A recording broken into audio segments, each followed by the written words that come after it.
Elizabeth Bowes-Lyon was born on August the 4th, 1900. Her father, Lord Strathmore, didn't get round to registering the birth on time and was fined 7 shillings and sixpence. So often she tells one things that, you know, nobody else is ever going to remember. Her father, my grandfather.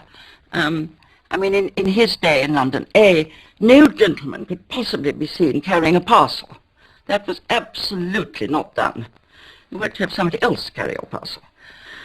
And she said he used to go off to Tattersall's every morning. I think it was a sort of men's clubby kind of place. Lord Strathmore was a fanatical cricketer who had been known to bowl Christmas puddings down the dining table to his wife. He was descended from the Scottish King Robert the Bruce and was a firm believer in the superiority of the Scottish aristocracy. He had often come across King Edward VII and thought him too stout. "If there's one thing I've determined for my children," he said, "it's that they shall never have any sort of post about the court." The Strathmores had their headquarters at Glamis Castle. They were landowners with substantial coal mining interests, 65,000 acres of land, and 4 grand houses around Britain. I asked her about childhood in Scotland, and she said, "Well, you know, this business about my being quite so Scotch," she said, "little played up, you know. In my childhood, we children simply followed the birds." Couldn't quite think what she meant, and then of course the penny dropped. The houses were chosen as to where the shooting was. She said we were always on the move. My recollection is my poor mother was always worrying about, you know, the staff in the next house. They had Glamis, and they had a beautiful house called Streatham in County Durham. Beautiful Charles II house, which at last has been pulled down, and which she deeply regrets, said my father ought never to have sold it. In Hertfordshire they had St Paul's Waldenbury, which the younger children always thought of as home. Elizabeth's 14th birthday treat was a visit to the music hall. On the bill were Rinaldo, the wandering violinist, and Lipinski's dog comedians. That same evening, August the 4th, 1914, war was declared. Abruptly, childhood was over. In the first few weeks, 500,000 young men joined the army. Among them were 4 of the Bowes-Lyon brothers.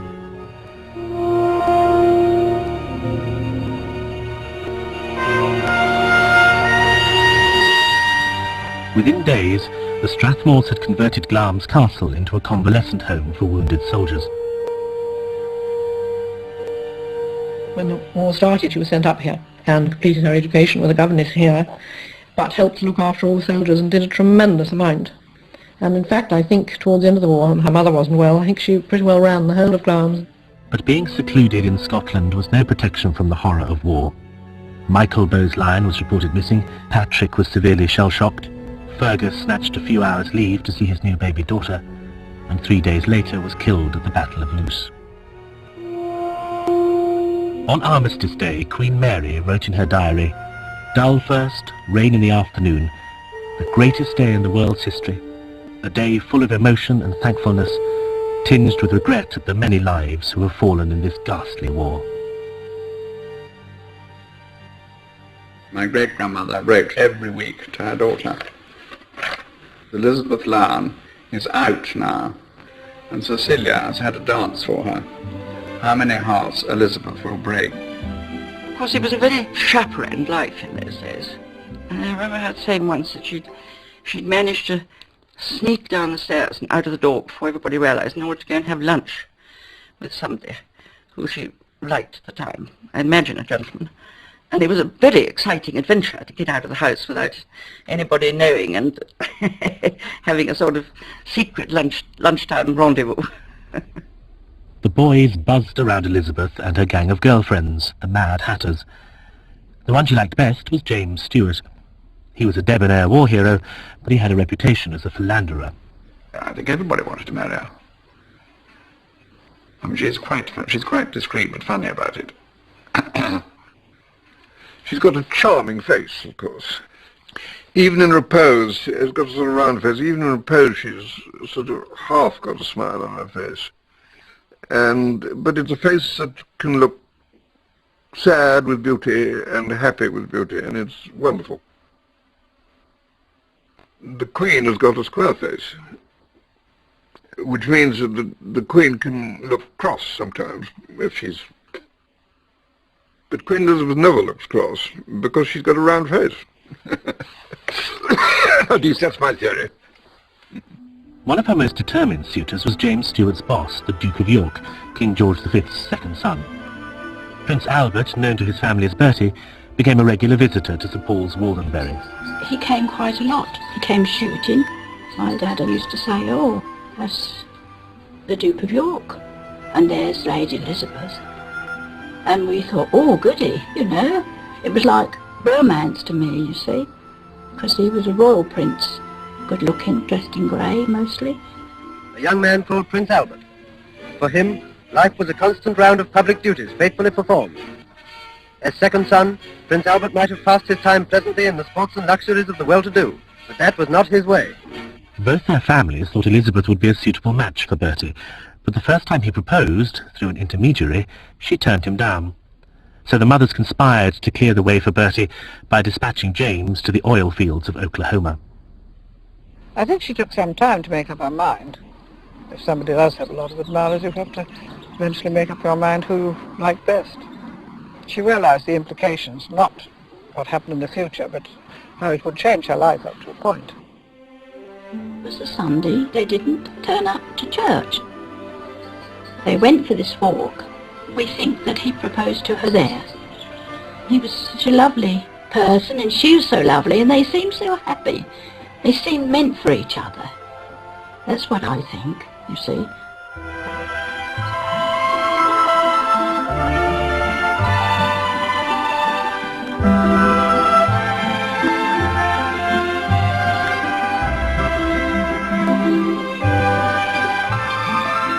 I feel very happy but quite dazed, wrote Elizabeth to a girlfriend. We hoped we were going to have a few days' peace first, but the cat is now completely out of the bag, and there's no possibility of stuffing him back. She became engaged to the Duke of York. It was an absolute wonderful breath of fresh air in really slightly, perhaps sticky atmosphere. She was very fond of King George V. Wasn't it lucky I was never frightened of him? It's all she's ever said. She made jokes and she made everything fun, and I think it was something that they'd never really known before. I don't think it was an easy atmosphere. The convention at the time was a sort of Teutonic sternness, a sort of cold baths regime, not merely physically but emotionally. I don't think their greatest admirers would say they were good parents. I think they were very fond of their children, but I think it was a strain.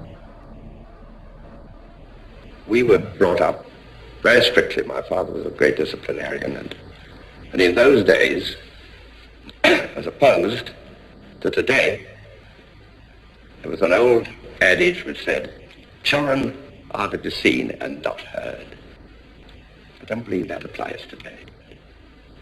Sometimes when my father admonished me for something that I'd done, he said, my dear boy, you must always remember who you are. So I used to think, well, now who am I? No answer.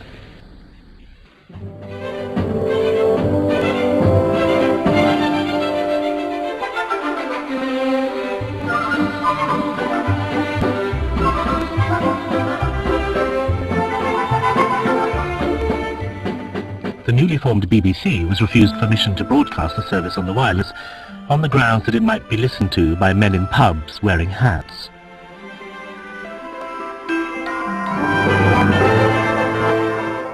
The wedding was a source of satisfaction and relief to both families.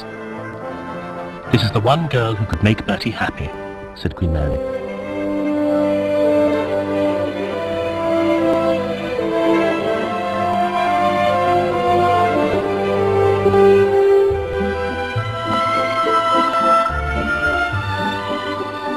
Bertie was only second in line to the throne, but unlike his playboy brother, the Prince of Wales, he now had a wife to help him with his exhausting round of official engagements.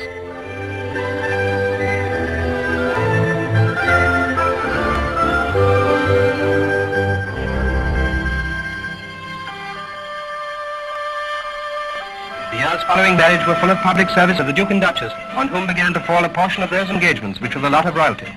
Crossing unostentatiously by Channel steamer to France, the Duke and Duchess of York journeyed to East Africa to visit the growing colony of Kenya. The journey to Africa was particularly memorable. They were genuinely completely out of touch, and the country was hardly opened up. Extraordinary. And to have walked all the way from Nairobi to the Nile, out through Turkana, where people generally had never seen a white man, let alone a white lady. If one ever was slightly at a loss for a subject to talk to Queen Elizabeth about, one only had to mention Africa, and her eyes would mist over as she thought back to those days.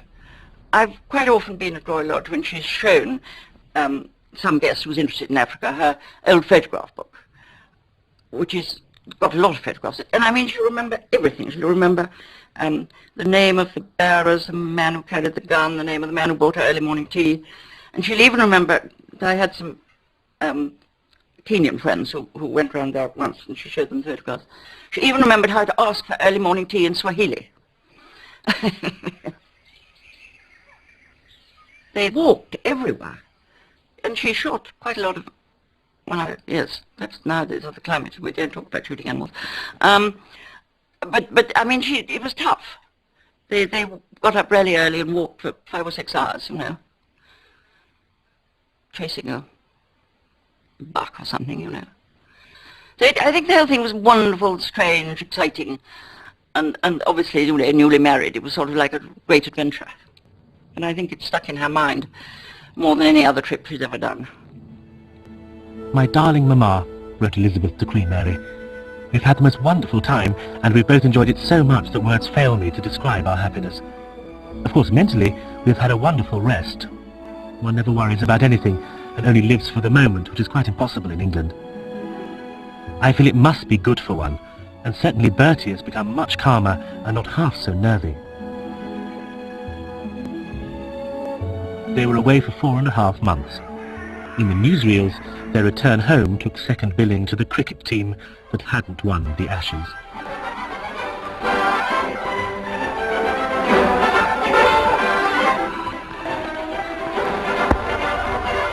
Back home meant back to the round of official ceremonies, factories, prize givings and fetes. The Duchess of York attacked these potentially tedious occasions with verve and charm. She lightened the task for the Duke, who was shy with people he didn't know and stammered badly when he spoke in public.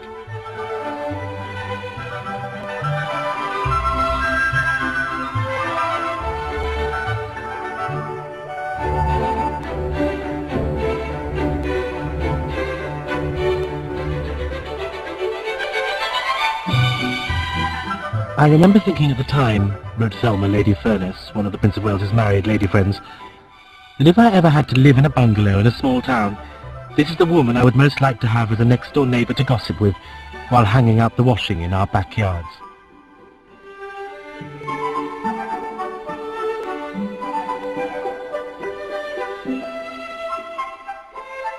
But trouble was brewing in industrial Britain. Not a penny off the pay, not a minute on the day, ran the miners' slogan. We'll be slaves no longer. Unrest spread to every corner of the country. For the first time in its history, Britain risked being paralysed by an all-out strike.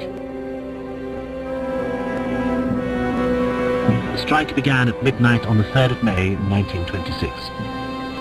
I could hear the tumbrils rolling, wrote Lady Diana Cooper, and heads sneezing into baskets. A couple of weeks earlier, the Home Secretary had been called to the Yorks' house in Bruton Street to attend the birth of their first child, Princess Elizabeth. He was there to make sure there was no surreptitious switching of the baby.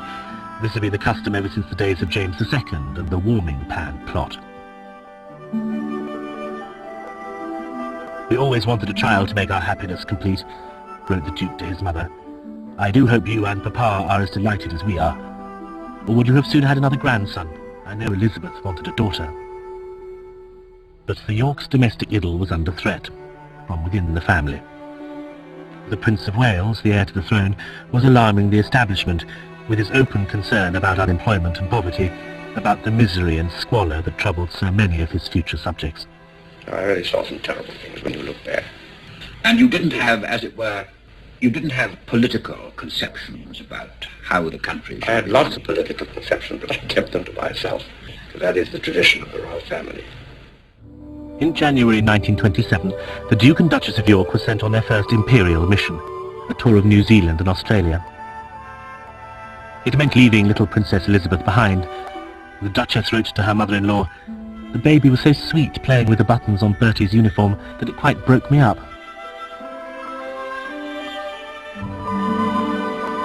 The King wrote back, "I am glad to be able to give you the most excellent accounts of your sweet little daughter, who is growing daily. She has 4 teeth now, which is quite good at 11 months old."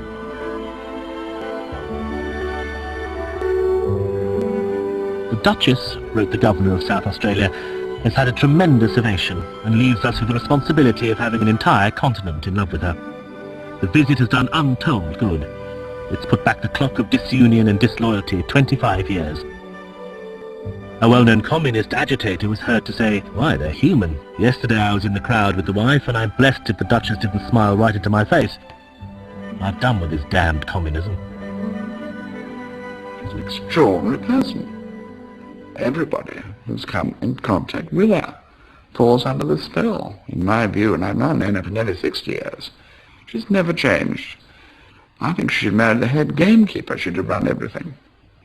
She's just the same talking to the gardener or to the Prime Minister. I mean, she really doesn't alter herself at all.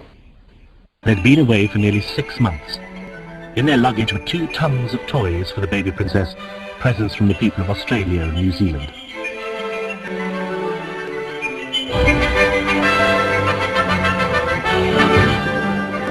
We were at a dinner party. It was at number 10 Downing Street. The Queen Mother was sitting opposite me. I said, when you're raising children, what do you think the most important thing is that I could teach them? And Laurence Olivier, to my right, there was a frozen silence at the table, during which it jogged my memory that you're not supposed to ask queens questions. And Laurence Olivier said something like, "Ma'am, she means that." And the Queen Mother said, "I know what she means.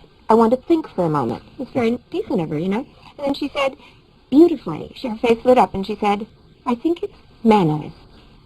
And I said, "Really, you think?"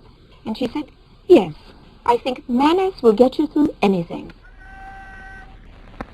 I think she was very clever because she never, ever reprimanded them in public. She took them off afterwards, but that was her technique, and consequently they always behaved very well.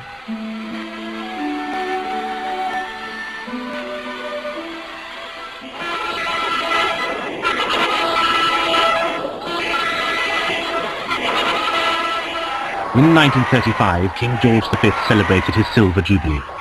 The royal family's popularity had reached a new pinnacle of exuberance.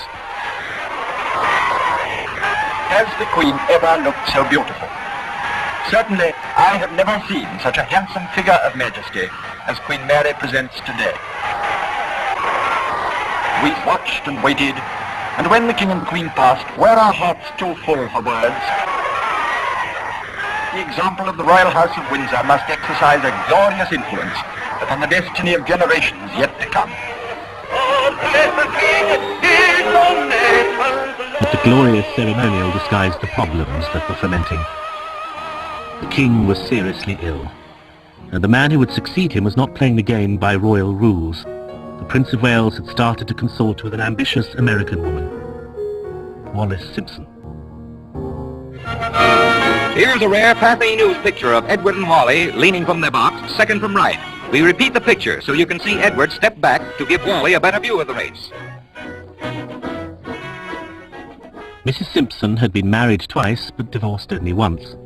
The King and Queen were not enchanted at the prospect of the heir to the British throne being under the thumb of an American divorcee. The Prince of Wales was a mass of paradoxes. "He's the most attractive man I've ever met," said Tommy Lascelles, his assistant private secretary. "But his mental and spiritual growth stopped dead in adolescence." "He's an abnormal being," said Prime Minister Baldwin. "Half child, half genius. It's as though 2 or 3 cells in his brain had remained entirely undeveloped, while the rest of him is a mature man." The world danced attendance on the prince. His every whim was indulged, and he didn't have the strength of character to stop his head being turned. He felt that everything was his by right. If he'd been able to apply his mind, he could have followed his radical heart and used his influence to alleviate social injustice. But he was too capricious to concentrate. And then, a few minutes before midnight on January the 20th, 1936, King George V breathed his last. The sunset of his death, wrote Queen Mary in her diary, tinged the whole world's sky. On the third day, the mortal remains of our late king were taken from the church and borne through the Norfolk village for the journey to London. King Edward walked with his brothers, the Dukes of York and Gloucester. Her Majesty the Queen followed in a carriage with the Princess Royal and the Duchess of York, and later in the cortege came tenants and workers of the royal estate, and the King's favourite pony. My eldest son will never succeed me, King George had told one of his courtiers. He will abdicate. I pray to God that my eldest son will never marry and have children, and that nothing will come between Bertie and Lilibet and the throne.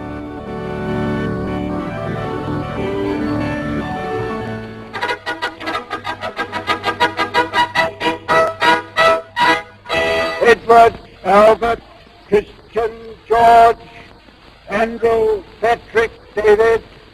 The new king, David to his friends, but Edward VIII to the nation, watched the proclamation from a window in St. James's Palace, an unprecedented breach of etiquette. The woman at his side was Wallis Simpson. God save the king! The relationship with Mrs. Simpson had not yet been exposed in the British press. The Americans were less scrupulous. Not for centuries had these Houses of Parliament witnessed so dangerous a political struggle. Rumors suppressed in England but headlined in America. Shall King Edward VIII marry Mrs. Simpson? Number 10 Downing Street was disturbed. Stanley Baldwin made visits to Buckingham Palace as talk spread that Mrs. Simpson might become queen. The king holds that marriage is his own private affair, and he's strong-willed and determined. There have been rumors that he might elope with her and abandon crown and throne for her, the lady from Baltimore, now the most publicized woman on earth. In those days, the British press was prepared to respect the sovereign's private life, so long as it remained private. The King and Lord Beaverbrook had a gentleman's agreement to soft-pedal Mrs. Simpson's second divorce suit. But the press didn't know that the King had already decided to marry her the moment she was free. When the news finally broke in Britain, people were dumbfounded. England loathed her. Britain loathed her. She'd taken from them the man they loved. I'm always surprised that she was never murdered. They loathed her. And there are still people that loathe her too. All this was going on. I don't think the Duchess of York were really consulted much. And they go to shoot at Chatsworth one weekend. And she said it wasn't much fun because the Duke of Devonshire was in a frightful temper all the time because he was so furious with the King. And as we came back, we walked down the platform at Euston Station, and on a placard, I can see it now, she said, I saw the word abdication, and my heart turned over, and I thought, well, for it. She said, I don't believe I'd ever faced it till that minute. I never thought he would actually go. A sickening sense of doom flooded over the Duke and Duchess of York. I feel like the proverbial sheep being led to the slaughter, wrote the Duke. Elizabeth sent a private letter to King Edward. Darling David, please read this. Please be kind to Bertie when you see him, because he loves you and minds terribly all that happens to you. You have no idea how hard it has been for him lately. I know that he is fonder of you than anybody else, and as his wife I must write to tell you this. It's awfully difficult for Bertie to say what he thinks. You know how shy he is, so do help him. I'm terrified for him, so do help him. And for God's sake, don't tell him that I have written. Bertie went to plead with his brother, who was incommunicado at Fort Belvedere in Windsor Great Park. I could see that nothing I said would alter his decision, he wrote in his diary. I went to see Queen Mary, and when I told her what had happened, I broke down and sobbed like a child. On Friday the 11th of December, that dreadful day, wrote Bertie, Dee and I said goodbye. We kissed, parted as Freemasons, and he bowed to me as his king. This is Windsor Castle. His Royal Highness Prince Edward. At long last, I am able to say a few words of my own. A few hours ago, I discharged my last duty as King and Emperor.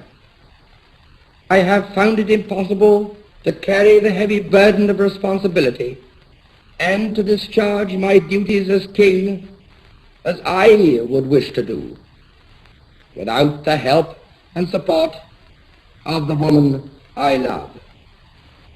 Whenever she talks about the abdication, she's really very generous about the Duke of Windsor. All I've ever heard her say was, and then he left. Well, it was a bit much, wasn't it? Now, that was an understatement. She's very apt to say, people don't realize we didn't know whether the country would accept us. We have no idea of the position held by the Duke of Windsor. But she doesn't like talking about it. It's too painful. She doesn't like talking about it.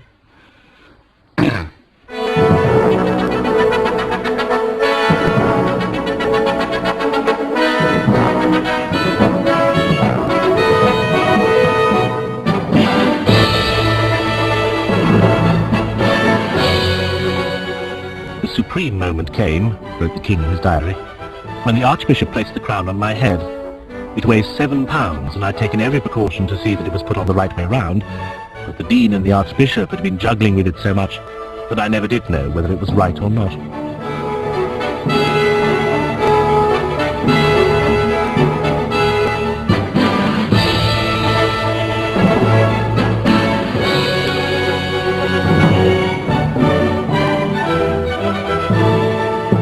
As I turned after leaving the coronation chair, I was brought up all standing, owing to one of the bishops treading on my robe. I had to tell him to get off it pretty sharply, as I nearly fell down. I thought it all very, very wonderful, wrote the 11-year-old Princess Elizabeth, and I expect the Abbey did too.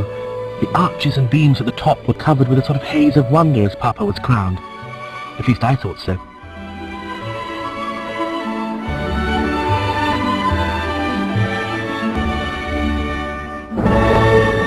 The curious thing, wrote the Queen to the Archbishop of Canterbury, is that we're not afraid. I feel that God has enabled us to face the situation calmly.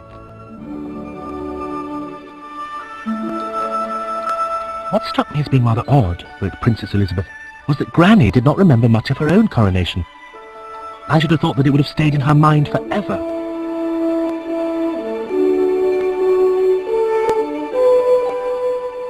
And I think that the country was enormously moved, you know, by...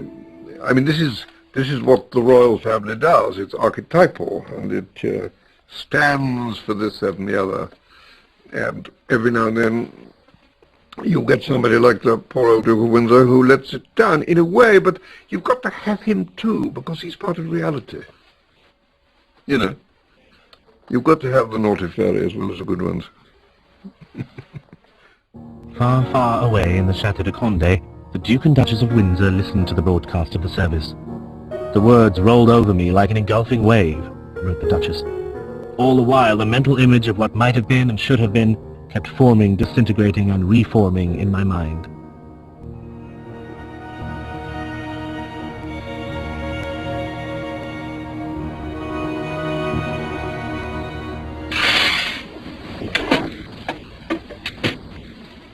There, is that enough? Thank you very much. I hope you'll teach me that game someday now. I love it. I won't be as good as him. Well, sir, to change the subject, do you two ever have occasion to discuss what might have been?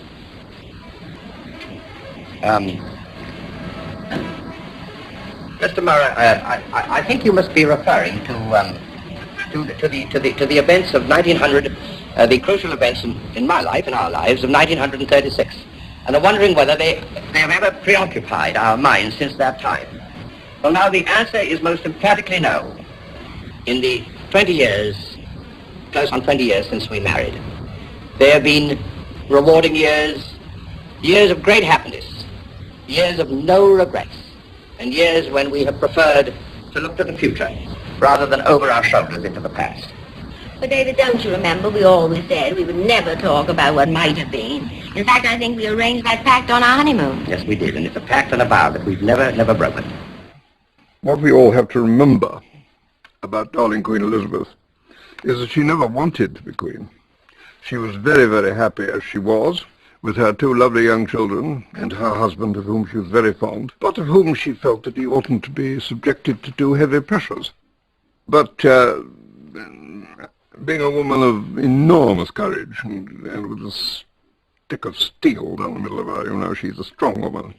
She said, well, I'm going to make a success of this, and I think that she made a tremendous difference in recovering after the abdication, which was a very serious blow to the monarchy in those days, very serious. She felt that it shortened his life. He was the last person who wanted to take on this very, very heavy task. He was a very shy person, so therefore it's a tremendous effort to him to make speeches to, you know, public occasions were an effort to him. It is a significant fact that the plans were being prepared at a time when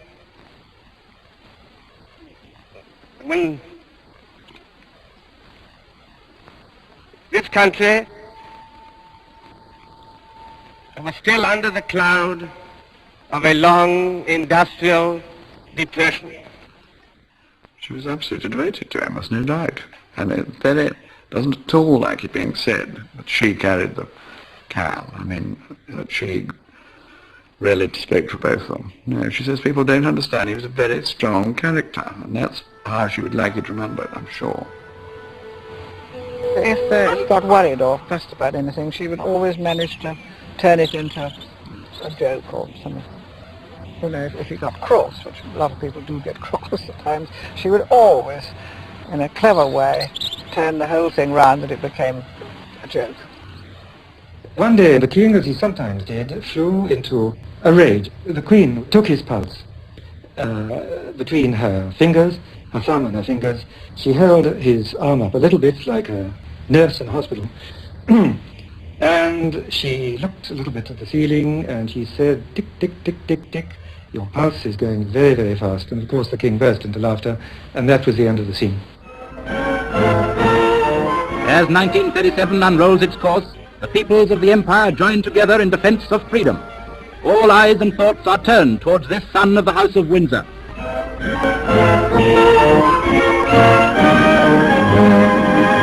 Elsewhere, a leader was choosing his people. Vienna heard the bombers roar, hung out the flags of black and red, and Austria was absorbed into the Reich.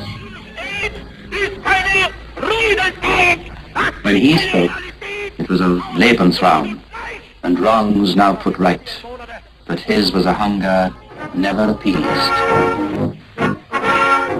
Amid the anxieties of this period, the forthcoming visit of the King and Queen to Canada and the United States stands out as one of the few peaceful signals on the horizon. From a picture such as this, you can gauge how the princesses are being brought up in a gentle, unpretentious atmosphere. The Queen holds down a corner of the map as the princesses pour over it, and the King shows them where the Repulse will steam up the estuary of the St. Lawrence to the big cities of the vast dominion of Canada. Then the King shows his daughters where he and their mother will go to stay with the President of the United States at Washington. As for Dookie, their dog, he's asking, am I in on this trip? The situation was even grimmer than most people realized. If there was to be war with Nazi Germany, Britain needed the support of the powerful nations across the Atlantic. These are the charming people who reign over us and millions of other subjects beyond the sea. How can the Canadians help liking them? And Americans too. They will take the King and Queen immediately to their hearts. Pray that nothing may stop their mission of friendship and goodwill. Here, as surely as the sun shines brilliantly on the magnificent scene, is a moment that will live on in history. When the 40th of a long line of British monarchs and his Queen become the first ever to visit the New World, the first British ruler to set foot on the soil of one of his dominions. And then our cameras turned upon the most amazing spectacle in the history of monarchy. Our King and Queen mingled with the crowd that swayed about them, chatting and laughing with complete informality. The Queen had invented the royal walkabout. It was an amazing sight, wrote the Governor-General of Canada. They were simply swallowed up. I shall never forget the faces of the Scotland Yard detectives, but the veterans made a perfect bodyguard, weeping and crying, "Aye man, if Hitler could just see this." The American correspondents were simply staggered. They said no American president would ever have dared to do that. It was a wonderful example of what true democracy means. The royal train arrives in Washington, and appropriately to the scenes which follow, let me leave Movie Time's American commentator, Lowell Thomas, to describe the welcome to our King and Queen. In Union Station, they proceed to the reception room, where they're awaited by President and Mrs. Roosevelt. Friendly and wholehearted salutations. So glad to see you, delighted to be here. No stiffly starched diplomatic chill. American President and British sovereigns. They and their first ladies, like a party of friends. A close-up of royalty at its royal task. It was the first time a reigning British monarch had set foot in the United States, which had booted the British out nearly 2 centuries before. And she said, of course, it was a miracle, because we made friends with the Roosevelts, and the King used to sit up till the small hours talking to the President about the war, which was going to happen any minute. Washington gets a spectacular show. The parade down Pennsylvania Avenue. King and President talking. I wonder what about. Mrs. Roosevelt noted with interest that the Queen sat on a cushion which had springs to make it easier for her to keep up the continual bowing. The royal couple arrived at the Roosevelt family house to be greeted with a tray of cocktails. "My mother," said the President, "thinks you should have a cup of tea. She doesn't approve of cocktails." "Neither does my mother," replied the King, taking one. "I've never enjoyed meeting anyone more," the King said later. "Why don't my ministers talk to me as the President did tonight? I feel exactly as though a father were giving me his most careful and wise advice." "I nearly cried at the end of my last speech in Canada," said the King. "Everyone around me was crying. This tour has made us."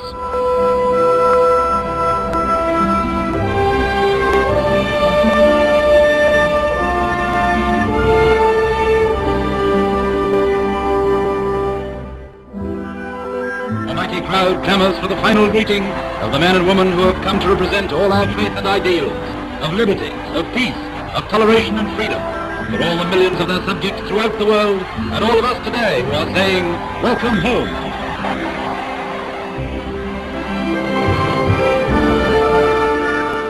They returned to a Europe suspended in a state of ominous quiet.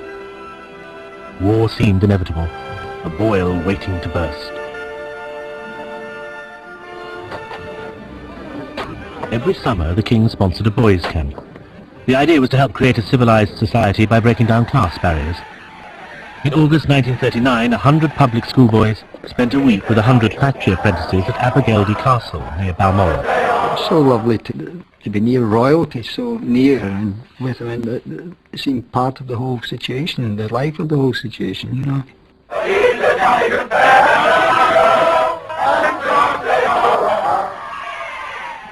There were no him and you. It was you were a team, very competitive, especially if you're playing a game of rugby. Oh, I'd never played rugby before.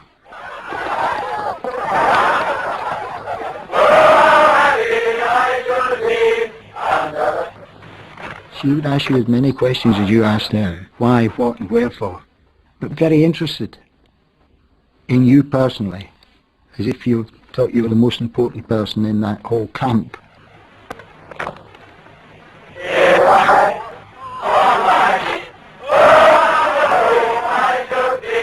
Underneath the spreading chestnut tree, where you sat me on my knee. Yeah, it was good. She was concerned for us all. She felt sorry with the shadow of the war just on the horizon at the moment, but felt, you know, that she felt for all of us who will be involved, because we're all that sort of age, you know, we will be involved, you know. Well, the King mentioned that once. He says, you'll probably be in the conscription effort. I hope we'll have the same team spirit. He says, I will do my best if you will do your best. Can we make that a promise? And so it was, one Sunday morning in September. The seeds had long been sown, and all the land was waiting for the harvest.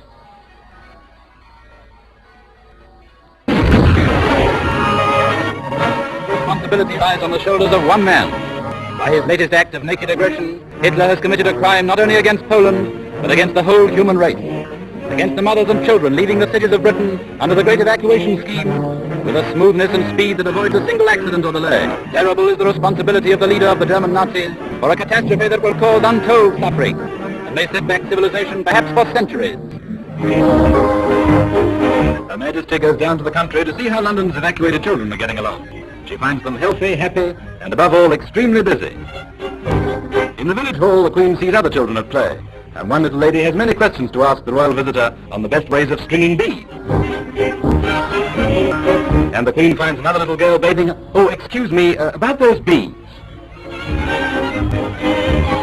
The Queen finds another little girl bathing her dolly, and reminds her not to forget to wash behind the ears. And, those beads... Ladies and gentlemen, Her Majesty, the Queen. War has at all times called for the fortitude of women. Their lot was all the harder because they felt they could do so little beyond heartening through their own courage and devotion the men at the front. Now this is all changed, for we, no less than men, have real and vital work to do. We have all a part to play, and I know you will not fail in yours. Only when we have won through to an enduring peace shall we be free to work unhindered for the greater happiness and well-being of all mankind.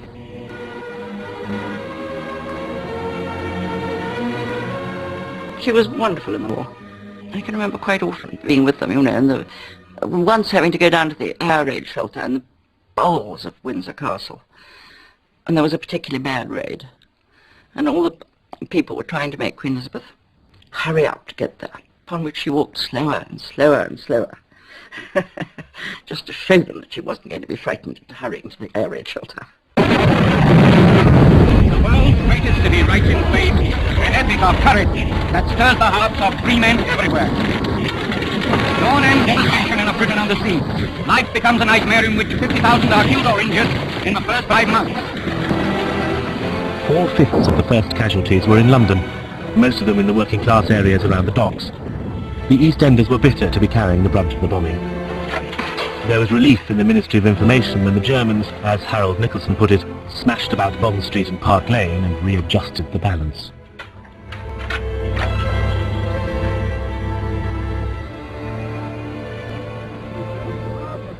Helping England take it are Britain's beloved rulers.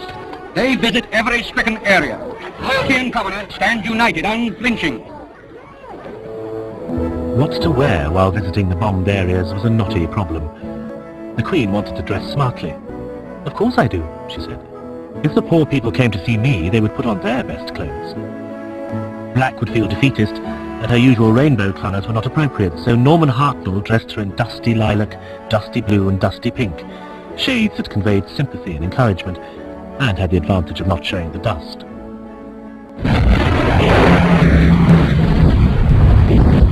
On September the 13th, 1940, Buckingham Palace itself was hit. The King and Queen had been standing by the window. "B asked me to take an eyelash out of his eye," she wrote to her mother-in-law, "and while I was battling with this task we heard an unmistakable whir, whir." We had this plane coming down the Mall, and then there wasn't any warning at all, and then this extraordinary scream that a bomb makes, you know, and the first one, this exploded in the quadrangle, really not very far from us. We saw it actually explode, and a great column of water came into the air. It also hit some of the great drain system too. And one nasty thing was that the garden got inundated with rats, horrible rats. However, everybody had great fun pursuing them, trying to shoot them. "A magnificent piece of bombing, ma'am," said a palace policeman, "if you'll pardon my saying so." The bombs went sort of crooked, and luckily they weren't killed. It killed the gatekeeper, which they said, and then it hit the chapel and the swimming pool and the middle of the quadrangle, and massively missed the king, so, you know, it was a bit of luck. I think that was us looking round to see what had gone. I asked Cecil Beaton to take these really just to remind us of the strong state the house is in, you know. Because most of the pictures naturally had gone, and some of the furniture. And there were no windows at all left at the end of the wall. Just, and then these are all cisterns and bars to catch the rain coming through. For a house. I'm glad we've been bombed, the Queen said. I feel I can look the East End in the face. The damage there is ghastly, she wrote to her mother-in-law. I really felt as if I was walking in a dead city. It does affect me seeing this terrible and senseless destruction. I think that really I mind it much more than being bombed myself. The people are marvellous and full of fight. We must win in the end. I was window dressing with Marks and Spencer at the time, and I lost an awful lot of friends in that raid. People, well, I was quite notorious in East Ham High Street.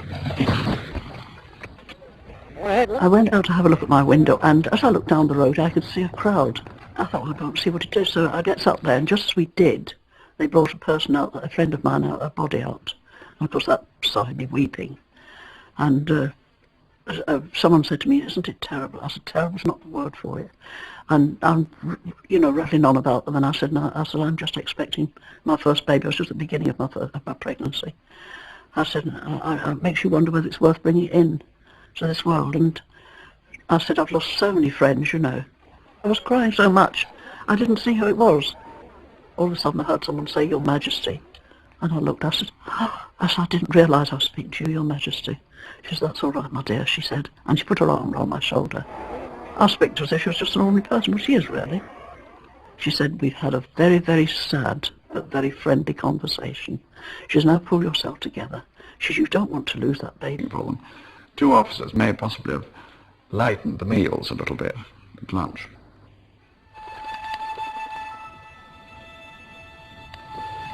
Well, of course, the house, which is very solidly built and good old castle, and felt nice and safe there. But of course, there was nothing in it. They'd taken away the pictures, and there was one light in every room, and one couldn't see out because of the blackout and the stuff on the windows, and wire cages to stop the flying glass and all that. So it made it very dark. And King and Queen used to go off every morning at 8 by a special train to visit the bombed cities. And therefore you had to picture her talking to people who'd lost their homes, and almost talking to people underground, not yet dug out. And they used to come back at 8, and they used to have dinner on their own in, I think, what's called the Star Chamber in the corner of the courtyard. And after dinner, which is probably 10 o'clock, they used to come in to meet us, to the staff, about 6 of us. And I've never forgotten her sitting up till midnight, cracking jokes, being frightfully amusing about these terrible experiences. I mean, with feeling, but saying, and I have no idea the things we've had to do today. Well, they've been to Liverpool or somewhere, quite extraordinary. Wherever their majesties go, they meet the same high courage. The predominant sounds during this visit were cheering crowds, wailing sirens, and cries of, "We can take it, Your Majesties. I can take it." I don't think you could beat the king, supported by Queen Elizabeth, with those two children in the background. I was a pretty tough lot, I mean, it's a strong team, that. Marvellous. I mean, it's a strong archetypal team. It's a family. Now, I don't know much about the Duke of Windsor, but I don't think he would have done it as well. In fact, I'm sure he wouldn't. That's my view.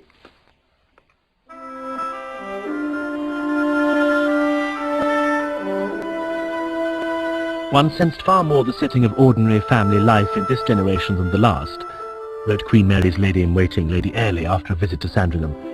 It was in the way the king said you must ask Mummy when his daughters wanted to do something, just as any father would. In Princess Margaret's pout when the Queen sent her back to the house to put on a thicker coat, like any 14-year-old girls.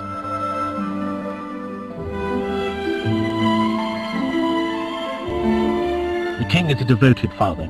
He spoils Princess Margaret and treats her as an enfant terrible, but Princess Elizabeth is his constant companion in shooting, walking, riding, in fact in everything. His affection for her is touching. I wondered sometimes whether he is secretly dreading the prospect of an early marriage. Because in a way the war meant that they had quite a lot of time together, because they had to be at Windsor, wherever it was. And she wasn't, of course, going abroad all the time, as she would have been if the war hadn't been on. And so I think in a way that period, from the point of view of the family, was quite good. 2 years ago, it was Germany which had the monopoly on the word invasion. Today, the fortress Europa is on the defensive, and when paratroops descend, history will have turned full cycle. The war reached its climax with the invasion of Europe in June 1944. As D-Day approached, the king was eager to cross the channel with the troops and be there to see the first attack. I told Elizabeth about the idea and she was wonderful as always, and encouraged me to do it. Churchill was keen to go too, but the king's private secretary was appalled at the thought that Prime Minister and monarch might be killed simultaneously. With some difficulty, both were persuaded to stay behind.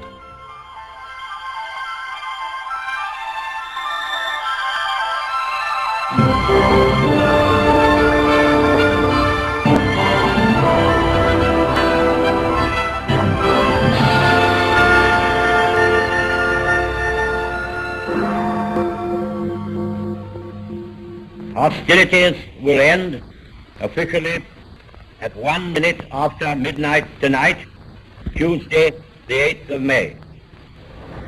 Advance, Britannia! Long live the cause of freedom! God save the King!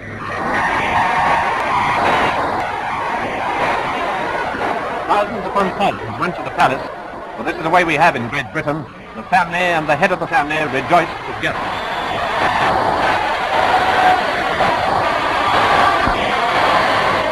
War came 2 years after they came to the throne.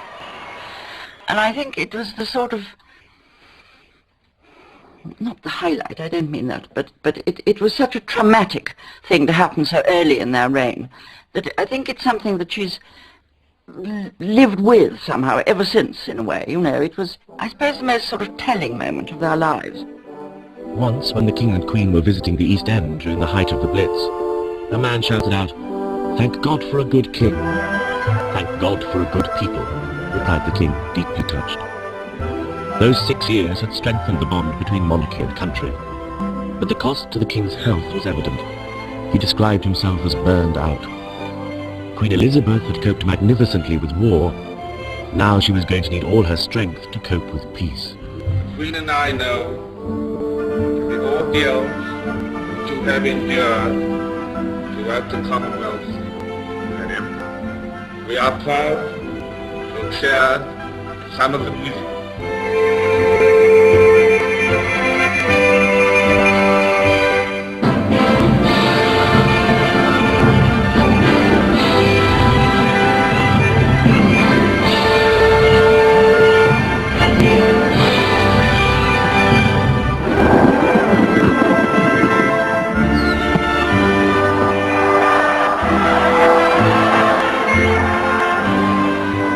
But the elation was short-lived. Churchill was kicked out and replaced by Attlee's Labour government. The new mood was one of puritanical austerity.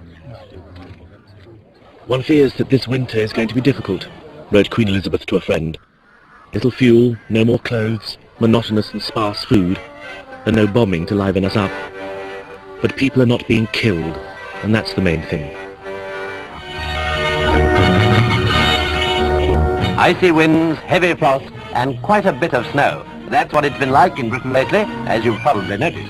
Real austerity weather. In the middle of the worst winter of the century, the royal family was committed to a lengthy tour of sun-drenched South Africa. They left their subjects snowbound and shivering in the grip of a fuel crisis. "I know Bertie feels he should be at home," wrote the Queen to her mother-in-law. In the Bay of Biscay they hit a squall that sent everyone, except for the Queen, scurrying to their beds. "At last we sailed into calm waters," reported the King's Equerry Group Captain Peter Townsend. A warm wind blew and the Queen remarked, "It's like being stroked." The princesses had never been out of the British Isles before. "Poor darlings, they have never had any fun yet," wrote the King in his diary. I looked after both the princesses. Lady Harlech was the lady of the bedchamber. Lady de Lapille was the woman of the bedchamber. I was a sort of, neither fresh fish nor fowl, neither a lady or a woman. I was in between the two, I think. So I looked after both the princesses. Princess Elizabeth had been reluctant to come. She was 20 years old and in love with a young naval lieutenant, Prince Philip of Greece. She'd first noticed him when she was 13. "We both think she's too young for that now," the king wrote to his mother, "as she has never met any young men of her own age." The Queen was somebody who adored fun. There was a reunion. I hadn't seen her for years. A little before she got to me, she made a little sign. I hope not too many people saw it, but it was the sign one used to make when dancing the boogie-woogie. The royal family enjoyed the Lambeth Walk, the boogie-woogie. I came, I saw, I conquered. They all joined in with tremendous spirit and verve. South Africa was the youngest of the dominions. But during the war, there had been increasing political tension between the two white races, the English speakers and the anti-British Afrikaners. It threatened the stability of this branch of the empire. The blacks, though essential to the whites' way of life, were politically invisible.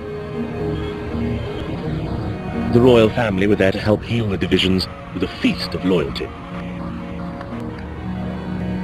3 hours of smiling. I mean, your face stuck after a bit. You can't really smile at nothing, can you, quite? Not really. You try to smile at nothing for hours on end. Queen Elizabeth was marvellous. I mean, she's, a great example of how not to flag on occasions like that. I mean, you never saw her give in or give up. She has that magic with people, hasn't she? She gets so much from people. In return, they give a lot to her.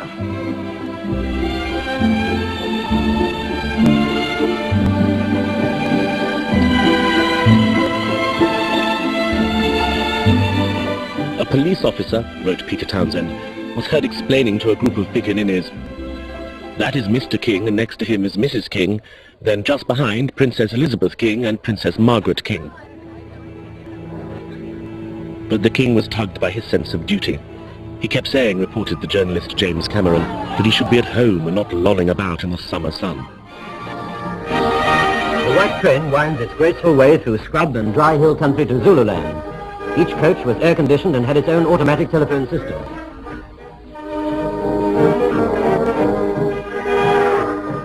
"30 days in the royal train." It was a lovely train, but it was still a train. Talk about mad dogs in Englishmen who didn't sort of have a siesta from 2 to 4, anything like normal people do in that sort of country.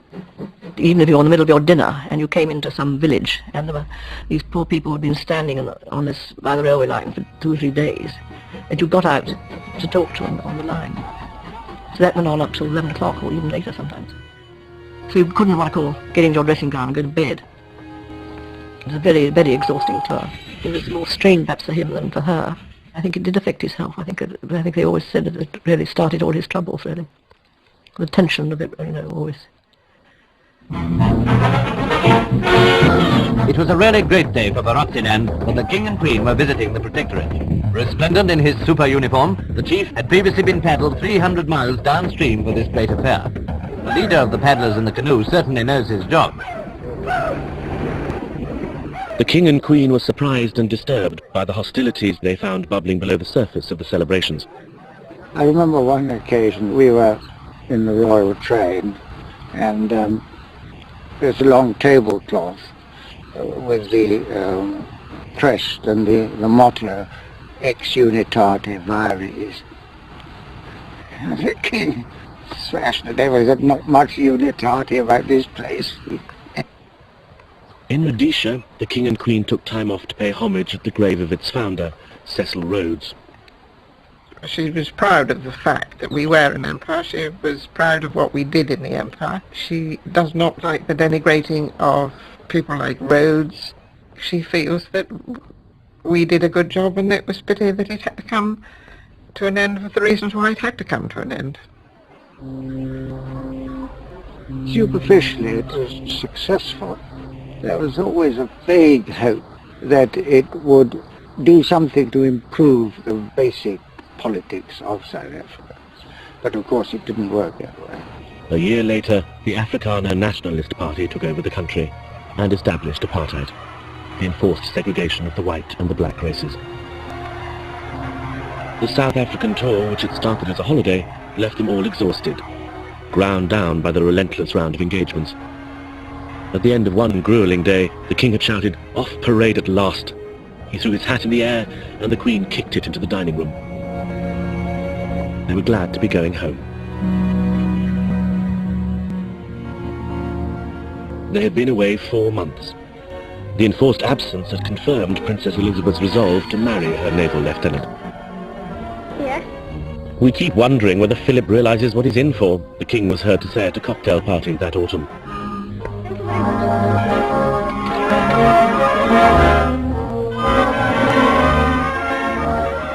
I think the King and Queen were right to make her wait a while, said Queen Mary. After all, he had to wait long enough for his wife, and you can see what a success their marriage is.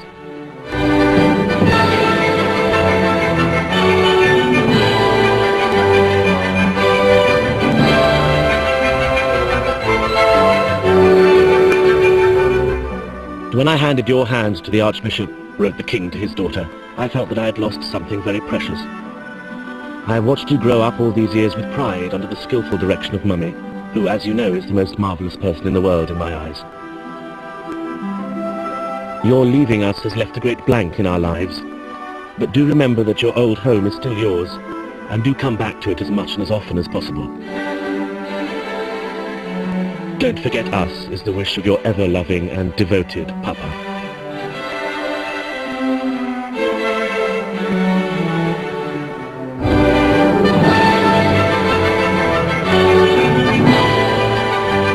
They grow up and leave us, and we must make the best of it, said the Queen.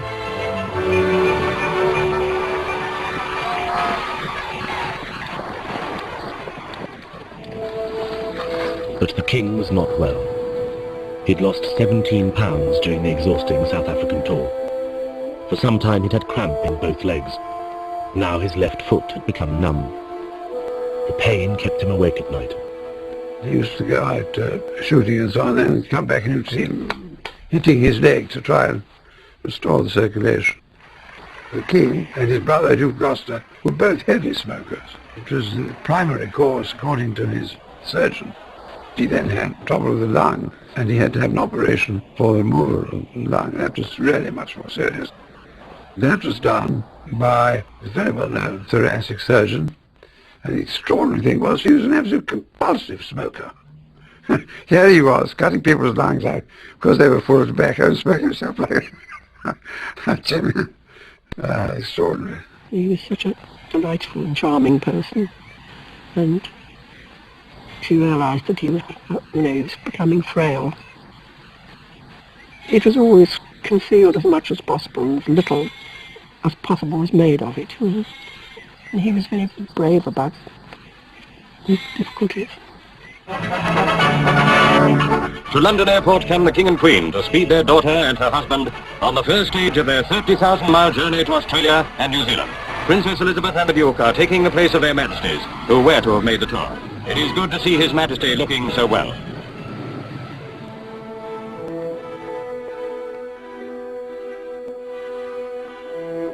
The King and his daughter would never see each other again.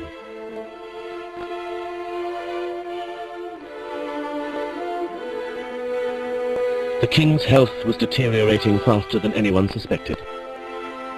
He returned to Sandringham with the Queen. February the 5th was dry, cold and sunny, a perfect day.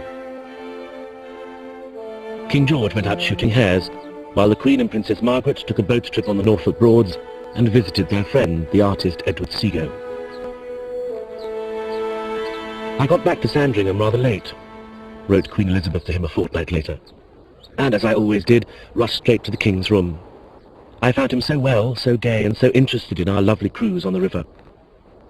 I told him he would send the pictures back in my car, and we went straight to the hall where they'd been set out, and we spent a very happy time looking at them together. We had such a truly gay dinner, with the King like his old self, and more picture-looking after dinner. But early on the morning of February the 6th, the King's heart stopped beating. He was only 56. His private secretary, Tommy Lascelles, rang Edward Ford in London. Lascelles just said, Hyde Park Corner, which is the code for the King is dead. I drove to Downing Street. I was shown straight up to Mr. Churchill's bedroom, where there he was in bed, his bed strewn with papers. I said to him, Prime Minister, I'm afraid I've got bad news. The King is dead. He said, bad news, the worst. And then he sort of stopped, like that. And then he threw the papers away and said how unimportant these are. This is London. It was announced from Sandringham at 10:45 today that the King passed peacefully away in his sleep earlier this morning. Meanwhile, Princess Elizabeth and Prince Philip were watching the dawn at treetops in the foothills of Mount Kenya. Their entourage was caught unprepared. By the time I got there, she knew where she was. She didn't exactly change, but she was more so. She sat straighter in her chair. She looked queen, too, straight away. Absolutely took her destiny in both hands. She understands duty and destiny. She learned a great deal from Queen Elizabeth. See, Queen Elizabeth was a strong woman. A few seconds after 11 o'clock, the King's last journey from Sandringham began. On a gun carriage they drew the royal coffin. On it rested one wreath from the Queen Mother.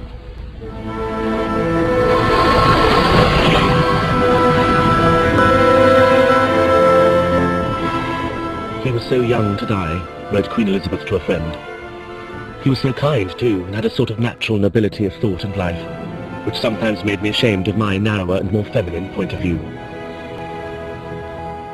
Poor lady, said her page, Kemp. She never had time to cry.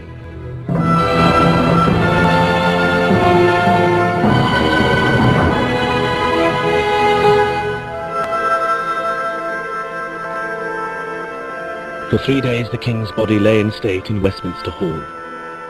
300,000 people came to pay their respects.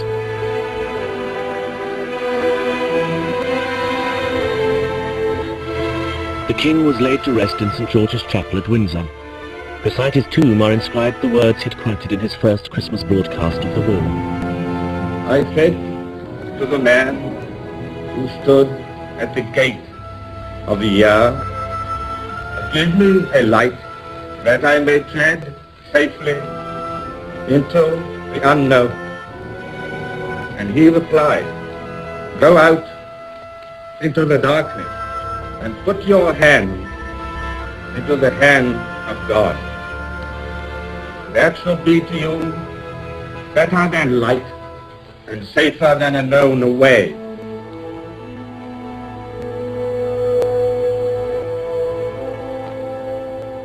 When my husband died, she was in touch very quickly. I said to her, you know, it is awful, isn't it, getting readjusted after a long, long marriage.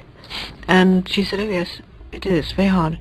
And I said, does it get better? And she said, no, it never gets better, but you get better at it.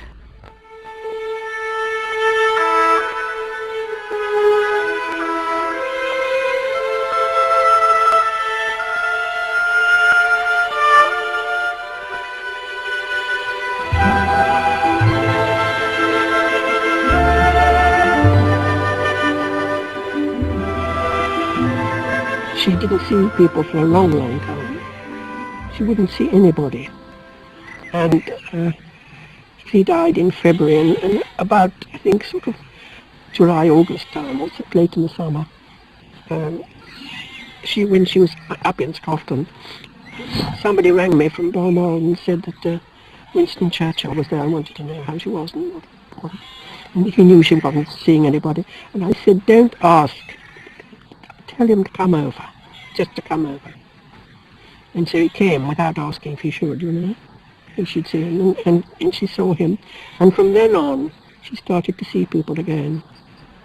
I think he must have said things which made her realise how important it was for her to carry on, how much people wanted her to go around and see them as she had before. From then on, instead of saying no to everybody, we started to say yes and started to do things.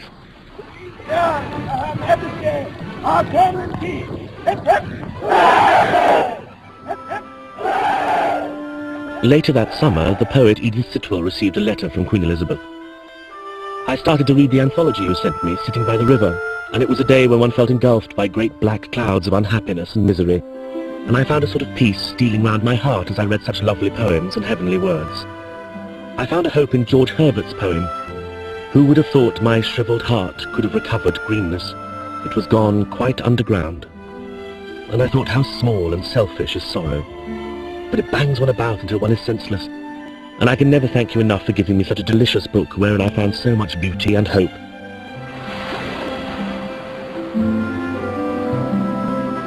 An essential element in the healing process came from a chance discovery in Caithness, the northeastern tip of Scotland.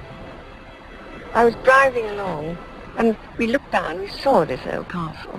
And then I discovered that it was going to be pulled down. And I thought, oh dear. So I took it on and it wasn't in a very good state, you know, the roof was really off. And I think it took about 12 years to build it up, little by little, you know. Roof on first, bathrooms, water, electric light, which was a great thrill. And so it's been a rather lovely thing, you know, to build up something that might have gone forever. It was the first place she'd been to where there weren't associations with the king.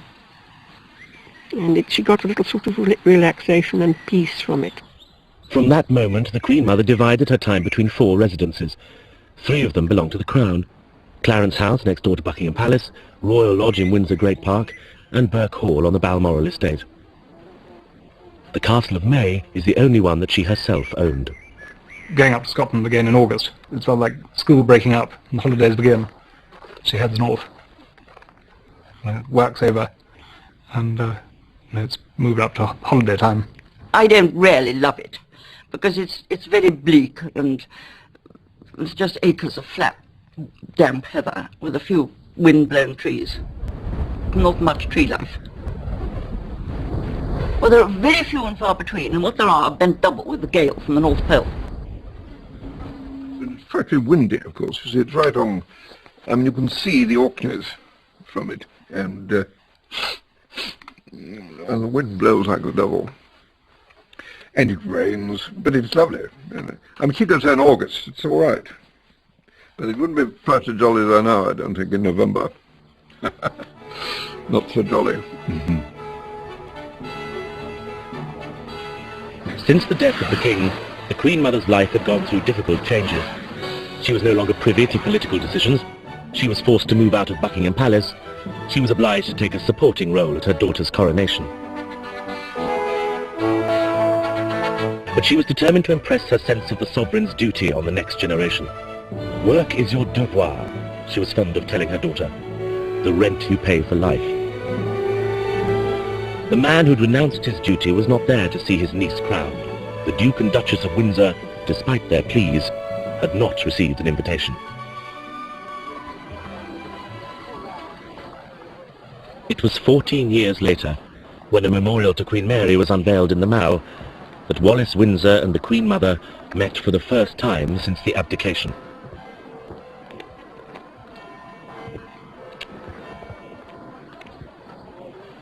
Somehow the myth has developed over the ages that Queen Elizabeth is a sort of bitter woman who has held a grudge against the Windsors. And I think that is totally erroneous. I mean, in all the years that I've known her, I've never actually heard her say anything about the Duchess of Windsor.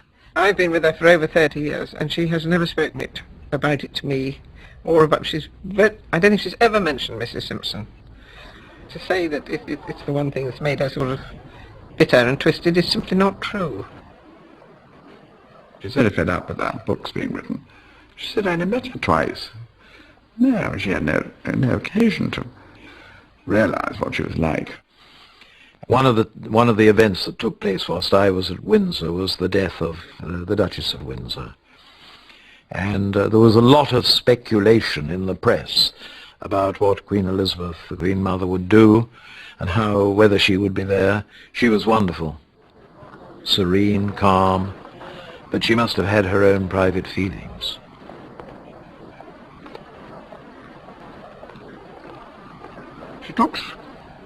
She talks about what's going on today all the time, I find. I mean, she's not a... I mean, if you're with her, you don't spend all the time talking about the past or anything like it. You talk about the present, what fun it all is. You do really, you know. and what the politicians are doing, and that isn't always fun, but never mind. You talk about it, and you laugh at it. You have fun.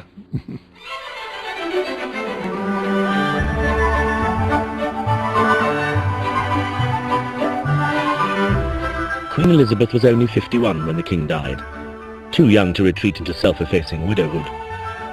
She had been removed from the hub of the nation's life, but she set to work creating a new career for herself, a recurring round of ceremonial duties, of public and private diversions. She achieved an equilibrium by dividing her life into different compartments, each with its own responsibilities and its own pleasures.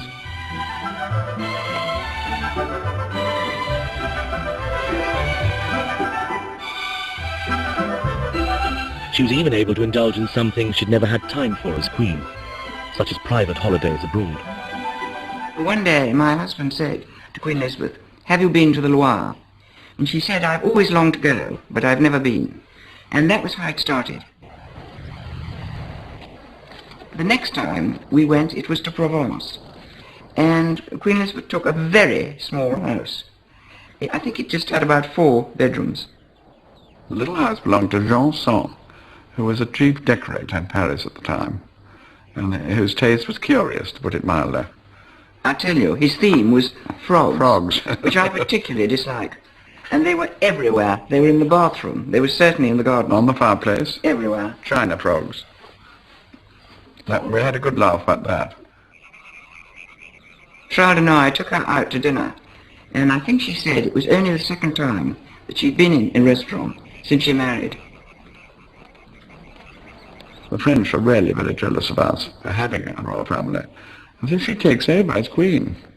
I remember she's sailing through Provence with people throwing flowers into her car. Ruth von Moy saying to me, "You see, she has become Queen of Provence."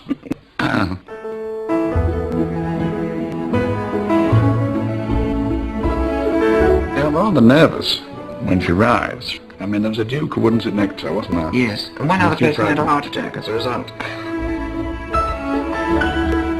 They usually warn her and say, "I think we should just tell your Majesty that the mayor's a communist." And she says, "But I love communists." We stayed in a lovely chateau called Sully, near Beaune, I mean in the heart of the wine country. And one evening, the hostess, the Duchess of Magenta, had a party, and all the people from Beaune came and sang, and drank a good deal of Burgundy, and Ruth von Moy played the piano. It went on till heaven knows what hour, about 1 in the morning, and eventually she said, "I think we must go to bed." So we all went up to her bedroom, and the bedroom window looked out over the moat. There was a bridge over the moat. And the people were coming away from the party. And at this particular house, she'd been given, the sous-prefet's wife had given her a little present, which was a mouth organ. And she said, "Perfect." Put it in her bag. And when she got to her bedroom, she said to me, "Hold the lamp over my head." And she leant out the window, and toot-toot-toot on her mouth organ, she played the Marseillaise. And one of the people, one of the sons-in-law, had a French horn, and he tootled back with his horn. I thought, this was about 2 in the morning. What these people at Beaune must have thought when they got home. They couldn't leave it. The little blue figure at the window playing the mouth organ.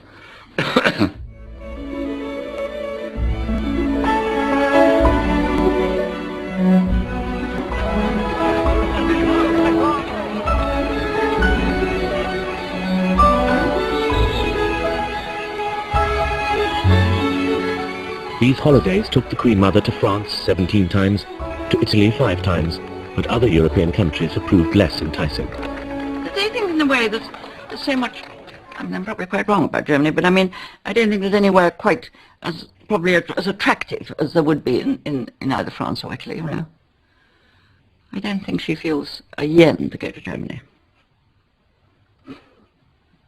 I went out with her once when she went to Germany, and it was the most extraordinary experience, standing in the Kurhaus, whatever they call the town hall in Germany, and seeing a German mayor presenting flowers and making warm speeches to somebody I saw as having been one of the pivots of resistance during the war. She was then, when they had the reconciliation service at Coventry and the President of Germany came over, she did that ceremony without any sense that she had any resentment against them at all. I present to you this cross of nails from Coventry, a symbol of reconciliation, friendship, and peace. And may God bless the people of your country. She minds about the war. You know, it's her generation. You can feel by looking into her face that she really is feeling gratitude for those who gave their lives, sorry that they've gone, but always courage.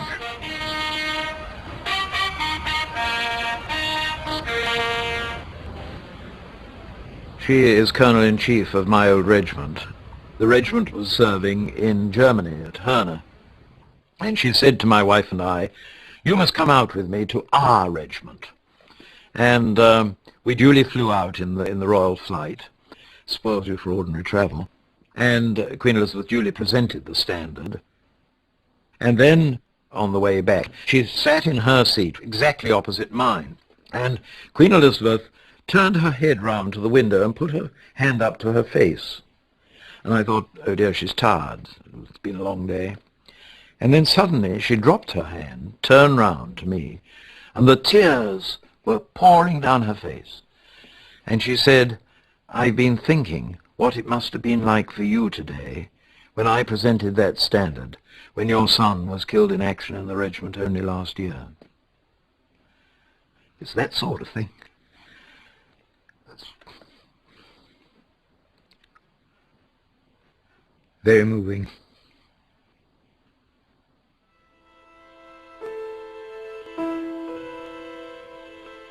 The ideal of the family permeated Queen Elizabeth's life. Among her collection of paintings is one by Paul Nash, which had a particular significance for her. It's a magical picture, rather, isn't it? It's always changing a little bit. Different light, and, you know, it looks quite different. It hangs in our sitting room. She says, "I think it's a very important picture, that, you know." And I lent it to the Queen when she was having Charles. It hung over her bed. That's rather interesting. So I thought it would make her think nice thoughts.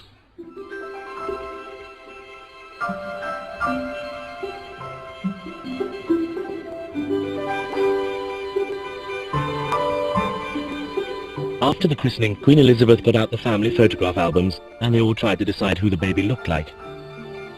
Queen Mary said he was the image of his great-great-great-grandfather, Prince Albert. But Queen Elizabeth herself was convinced he looked more like her own husband, the King.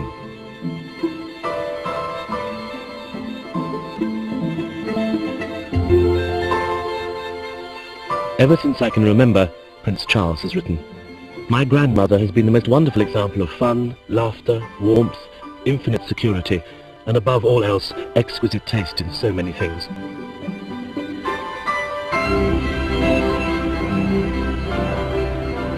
She is immensely close to Prince Charles. He really dotes on her. And they have the most charming relationship. I mean, it's really a pleasure to see overt love between two generations, you know. I remember a story when she was taking Prince Charles to meet the parents. I hadn't seen him for a long time. She told me this herself. He was only about 5 or 4. And as she arrived at the station, she thought, "Oh heavens, I haven't told Charles that the regiment are going to present arms and that the noise of the guns going on to the platform is very musical or frightening." It was too late. I couldn't do anything. I said, "Oh, what did you do?" I was so afraid he was going to cry. She said, so all I did was to hold his hand very, very tight. And I was very proud of Charles. He got crimson in the face, but he never cried. When you're in a room with two people who've fallen in love, there's just something in the air. It's electric. It goes beyond what we might all feel for a grandchild. She respects him. She thinks he's got humanity, vision, decency, courage, the virtues, and a lot of jokes, a lot of humour. She likes that side of him. He's very good at teasing her.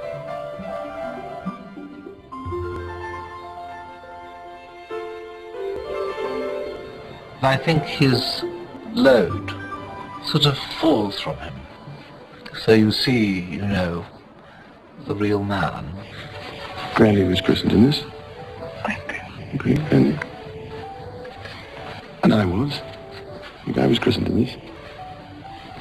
Her ideas on marriage are very much of her generation. I think he would give a smile, doesn't he? She feels if you marry, you take on. I mean, you don't go into it, and she feels very strongly that you don't go into it and bail out in it when it gets a bit tough. But modern princes and princesses don't always live happily ever after, and the Queen Mother was distressed to see each friction between Charles and Diana exposed and chewed over in public. Often she would say to me, there are some things that ought to be private. And I think most human families would actually agree with that. I don't think any ordinary family would actually want all its affairs exposed to public gaze. We all of us have a right to privacy and a need for privacy. And I think there is a feeling that she had, particularly, that privacy was sometimes denied them. The trouble is that as soon as you do open things up and try and be more with it, it becomes a soap opera. And the soap opera has to be fed. That is something that she regretted very much indeed. Group Captain Peter Woolridge Townsend, mentioned in dispatches, former equerry to Her Majesty. The first family crisis the Queen Mother had to cope with after the death of the King was in 1955, when Princess Margaret announced that she wanted to marry Group Captain Peter Townsend. Because he was divorced, the government withheld its approval. Without it, she would lose her royal status and her civil list income. Much has happened since the days, recalled now by Pathé News, when he accompanied the royal tour of South Africa as an equerry to King George VI. They were so very nice because I just come from nowhere. I stepped almost out of a cockpit into the home of the royal family, and they were simply sweet. The Queen had most wonderful blue eyes, which normally, with that, everybody knows, it's wonderful and encouraging and reassuring smile she has. But even keeping the smile going, sometimes with a little difficulty, if she was angry, the eyes would gleam, and that was enough. Anyway, it was enough for me. I presume it was enough for the daughters as well. Margaret had to decide whether she'd rather be a princess or a housewife. Queen Elizabeth avoided any sensible discussion. She said plaintively that Margaret hadn't even thought about where they were going to live. Prince Philip said sarcastically that it was still possible, even nowadays, to buy a house. The Queen Mother left the room, angrily slamming the door behind her. She's not very good at facing up to a difficult decision that has to be made about... I mean, she will do it, but it's not something that she's very good at. Tommy Lassos called her the Imperial ostrich. She was very wonderful all the way through. Simply wonderful. That's all I can say. This is the BBC. The following personal message was issued from Clarence House by Princess Margaret about an hour ago. I would like it to be known that I have decided not to marry Group Captain Peter Townsend. Princess Margaret walking with Mr. Anthony Armstrong-Jones, and they're obviously as happy as any engaged couple could be. Queen Elizabeth, the Queen Mother, left the lodge to join them. It needs no imagination to understand Her Majesty's great joy in this betrothal.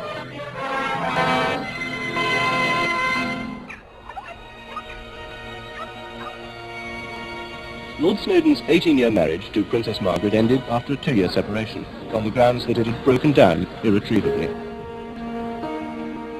Over the years, the Queen Mother had to watch the younger generations of her family go through the sort of turbulence that would have been unthinkable in her youth. Worst of all, it was happening in full view of the nation.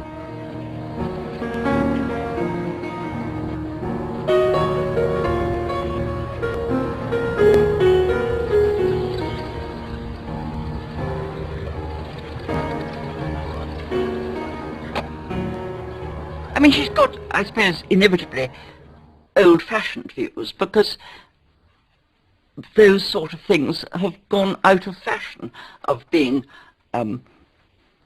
maritally single-minded, and, you know, she has strong views about what is right and wrong, from which nothing would make her deviate. Late in the summer of 1997, the royal soap opera turned into tragedy with the death of Diana, Princess of Wales.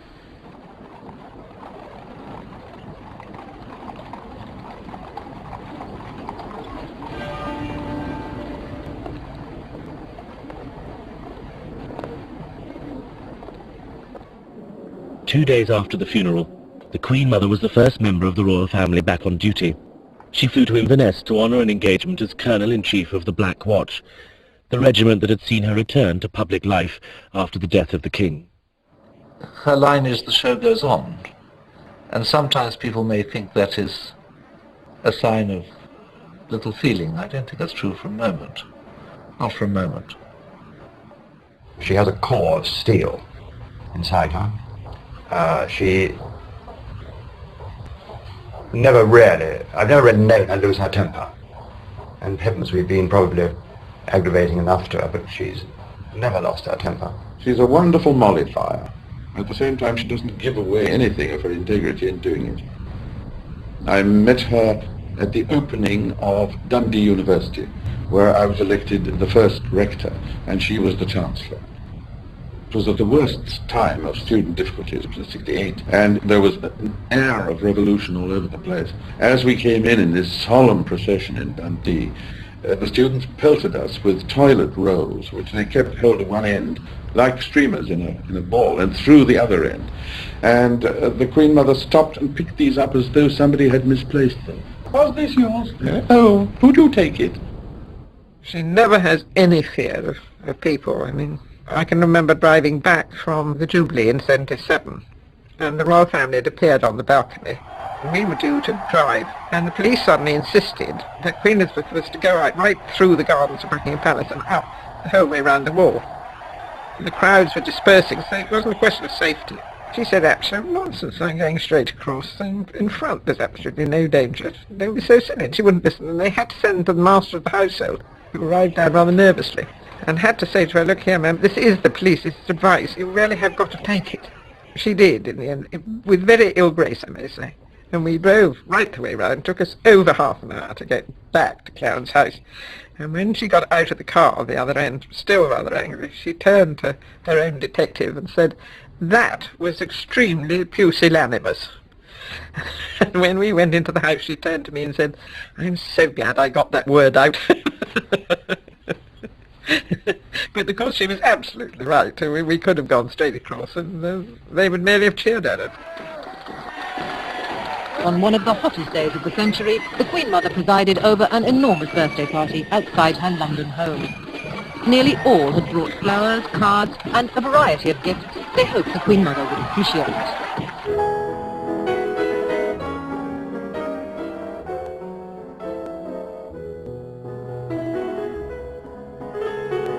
It's a rather sort of enjoyable private eye sort of cliché. The Queen Mother is always quietly lit.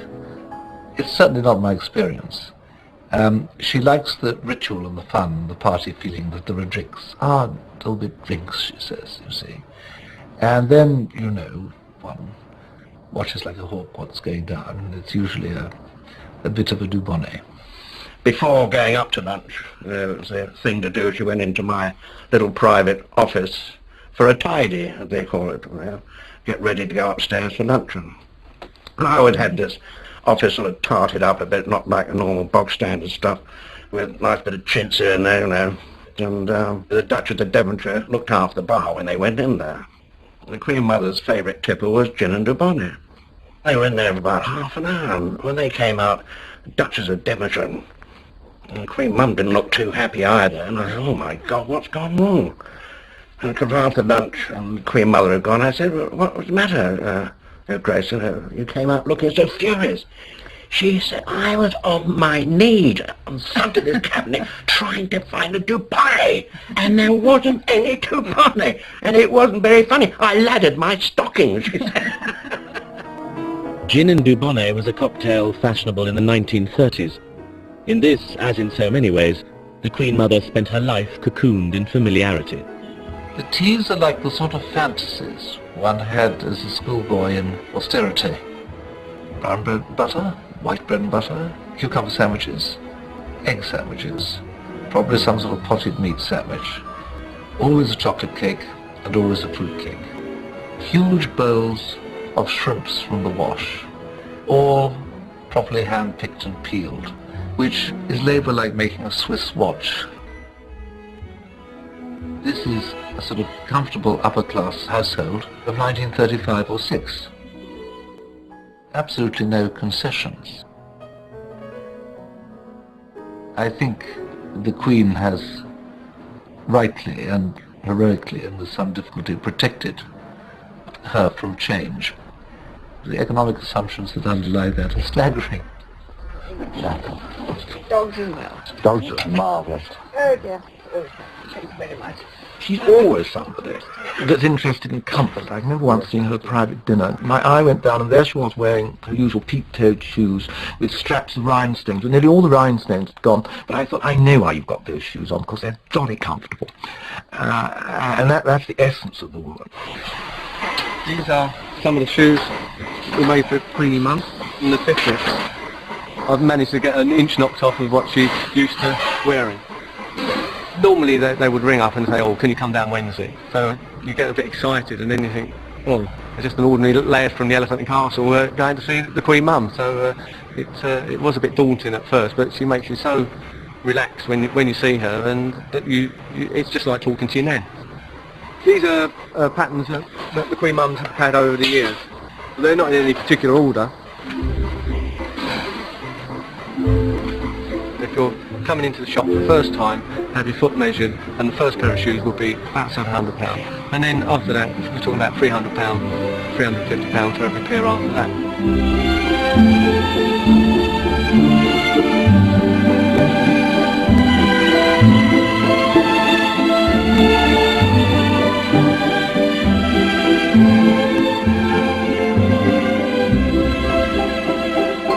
She never says, actually, I'd rather have it a bit more like this or a bit more like that, but it's just the action, and I know what she wants. And by the time the hat is finished, it's exactly the same as all the others. Thank you very much. Goodbye. She knows what suits her. Blue, of course, in all possible shades.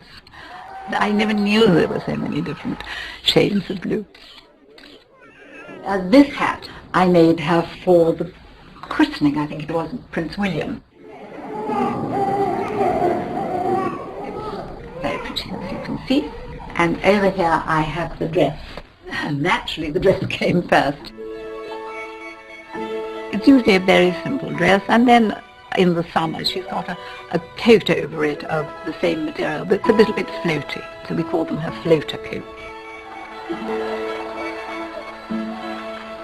The hat is mounted on a bondo like that, which is, Queen Mother calls it her protector, because it covers her little chignon at the back here, gives her a little bit of softness just in the front, and it holds the hat on beautifully. That's her secret, she calls it, that makes the hat stay on very well. Sometimes it happens to be a tiny little bit too tight and she doesn't want to tell me. She has been known to get her little nail scissors and snip inside the ribbon, and then call me in desperation and say it's not working, and I say, you snipped it again, you've been scissor happy, and she laughs.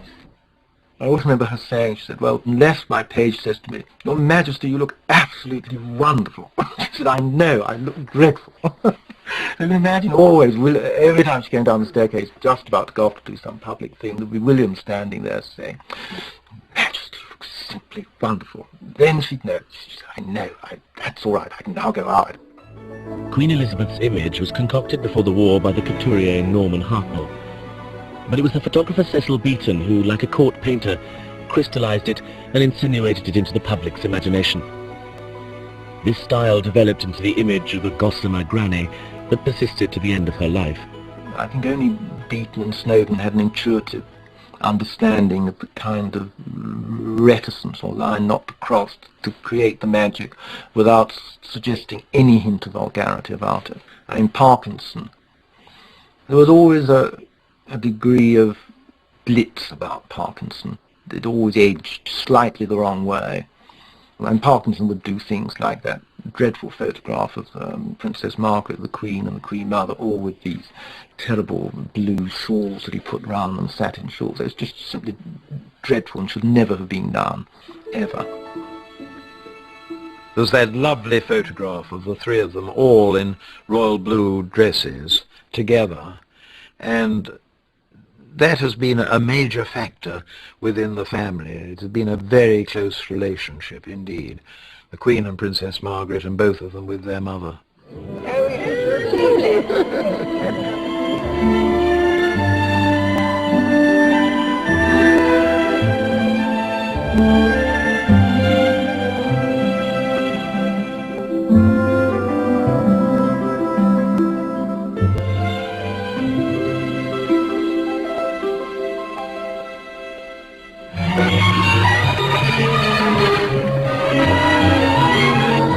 The royal family is famously passionate about racing.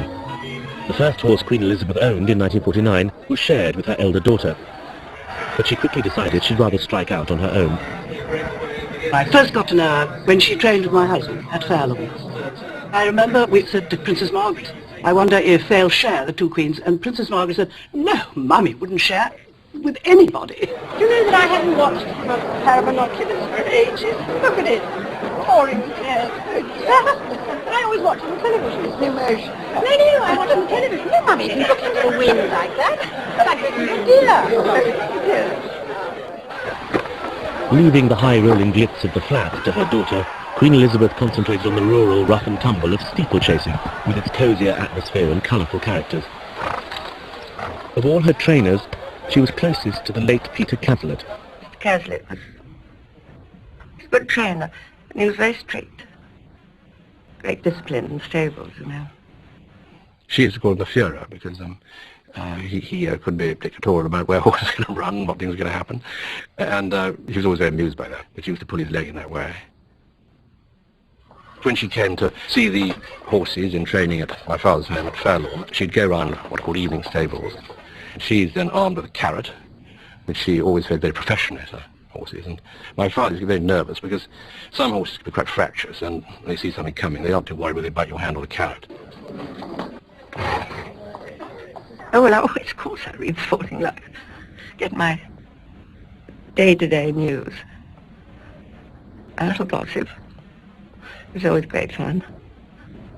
Oh, it's one likes to keep in touch. Good racing weather at Aintree, and more than 250,000 people are here to see the biggest event of the chasing calendar, the Grand National. This year there are two royal entries, both owned by the Queen Mother, Devonlock and Matoubu. Here comes the first of the 30 jumps in the 4.5-mile course. They're streaming out. High guard is down. So's Reverend Prince, Bordelock and Master Favourite out of the race at the first fence. That's an awful lot of punters out of luck. I've always loved them, really, ever since I was a little girl. And the trouble is one gets too fond of them sometimes. You know, you hate to see anything happening to them. Oh, that was nearly another down. Jockey Dick Francis is pushing Devonlock ahead inch by inch. Eagle Lock is beginning to tire, but there's still plenty of power. There were 250,000 people there. I think 249,999 were all cheering for the Queen Mother. Devonlock's going strongly at jump 29, and it looks to the crowd as though a royal wins are certain. You could hear this crescendo of cheering building up. Only 40 yards to go. Devonlock can't win. He's down. I think it was Her Majesty's popularity lost to that Grand National because everyone was cheering for her. The crescendo hit him. My God, what's that? His hindquarters just refused to act. Down he goes on his belly, slides along the ground. All hope of winning the Grand National is gone. Dick Francis walks off the track in tears, a bitterly disappointed man. Her Majesty is most philosophical. She said, well, that's racing. And my word, that was racing. I was thinking the other day, it must be about 80% disappointment. Or more, perhaps. But yeah, that makes up, doesn't it, when you do get a winner? I think it's well worth it. You're in the 2:30 race. What time? 2:30. Yes, sir. And you'll start about 10 to 1. How far is this? There's no distance at all. And I start at 10 to 1. I can go for my dinner, can't I? How about the other horses? Oh, they start about 5 to 4. What, the same day? Same day, same race. And I start at 10 to 1? Yes. Watch me about 2:45. I'll show you something.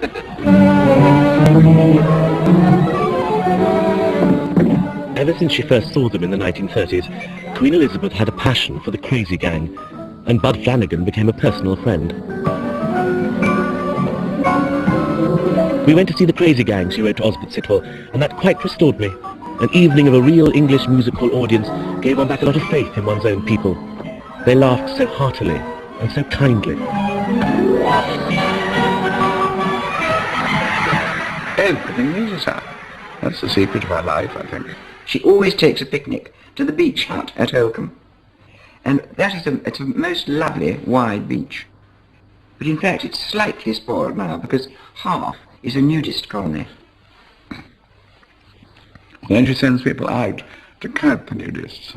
It's considered quite a joke. Considered very bad taste, but it's quite a joke. I said, "Oh, ma'am, do you think they're going to be nudists?" She said, "Oh, yes. There frequently are. And when they catch sight of me, they scutter into the dunes, their dear little white bottoms bobbing like rabbits." She loves the television, and she's very knowledgeable. She knows all about the programs. In 20 minutes' time, a train will come through the station, and it will be carrying the person of His Majesty King George VI. No, King George VI. Camouflaged, of course. Excuse me, sir. Is the train camouflaged, or is the king camouflaged? It almost stands on me. She's seen it several times over. And she likes, is it called Allo Allo? Don't move. My name is Michel Dubois, Thomas very short. Listen very carefully. I shall say this only once. I beg your pardon? I have to say, without wishing to tread on toes, she used to talk about the English rather more than the British, informally. The dear old English, she said. So wonderful.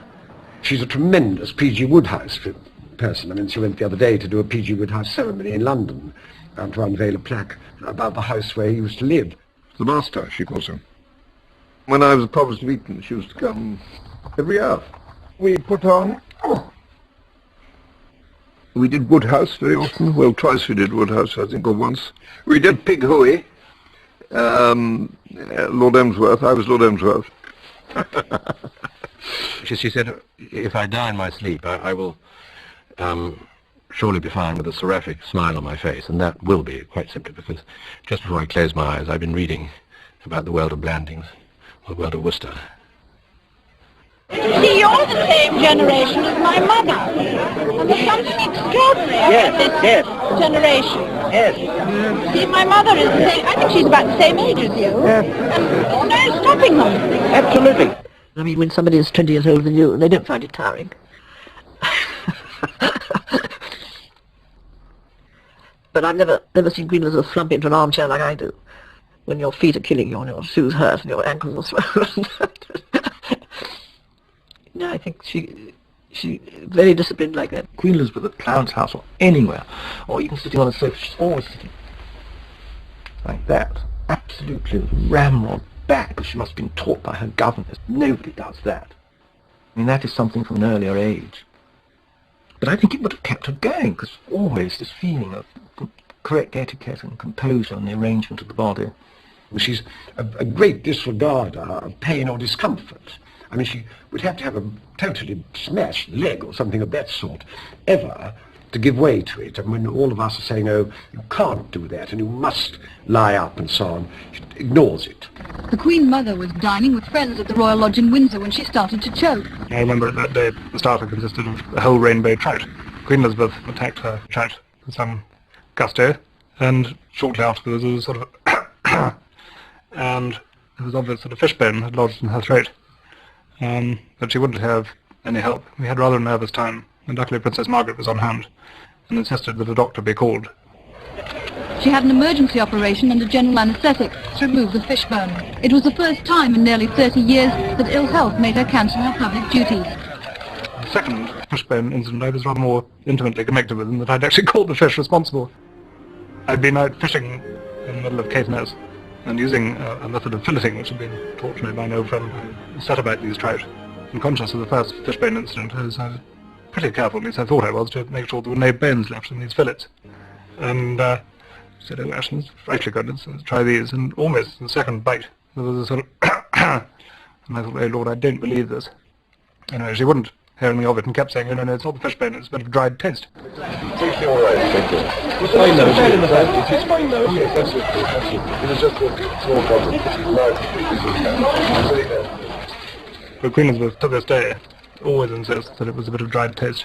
My hope was that it was, although somehow I doubt it. Her belief in doctors is slightly tenuous. She basically believes that health comes from inside. It's up to oneself to keep healthy and go on. An unwavering stoicism sustained her through the painful, tedious indignities of old age.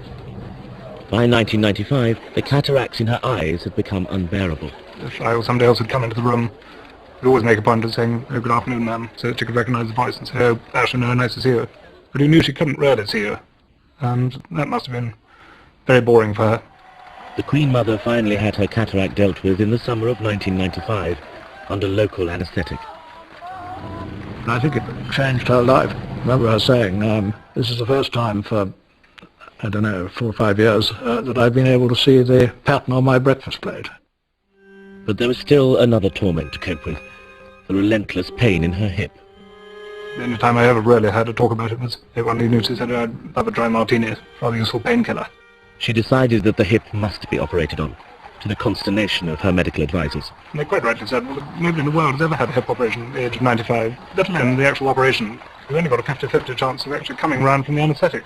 They said, "Well, I'm not much enjoying life with a bad hip. I want the operation and I'm going to have it." When they did an X-ray, there was nothing really there in terms of a socket, ball and socket. It was a stump, the leg grinding into her hip, and you could almost hear it as she walked, and it must have been agonizing.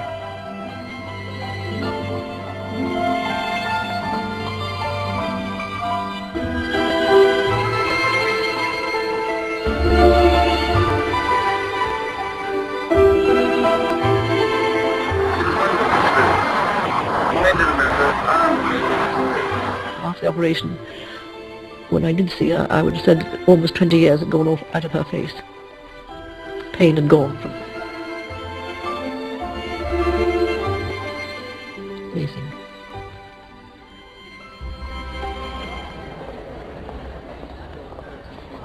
On the 4th of August 2000, Queen Elizabeth the Queen Mother celebrated a remarkable event, her 100th birthday. There was a solemn service of thanksgiving in St Paul's Cathedral and a more frivolous birthday pageant on Horse Guards Parade.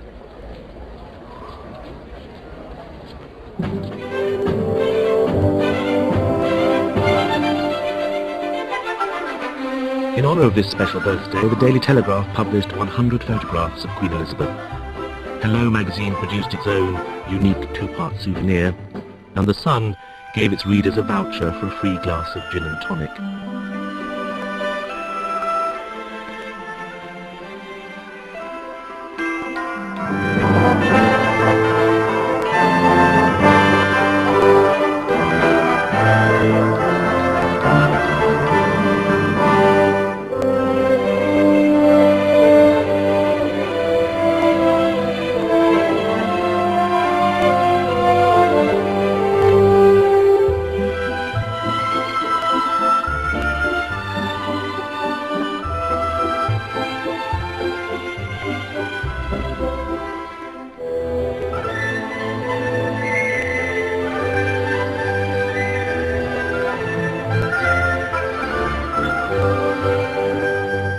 I do hope you've all enjoyed it as much as I have. It's been a wonderful evening. And I'll just say, God bless you all, and thank you.